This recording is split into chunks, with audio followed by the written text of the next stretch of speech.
விருதுநகரில் தந்தை பெரியார் அவர்களின் 146வது பிறந்த தினத்தை முன்னிட்டு தமிழக வெற்றிக் கழகம் சார்பில் மாவட்ட செயலாளர் செல்வம் தலைமையில் மலர் தூவி மரியாதை செலுத்தப்பட்டது.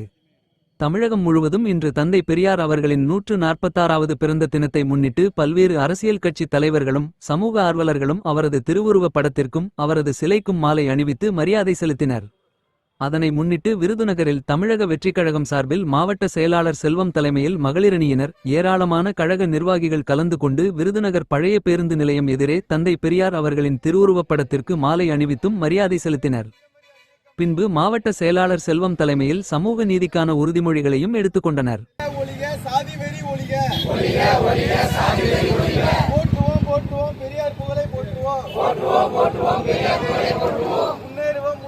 பெரியார் வழியில் முன்னேறுவோம்.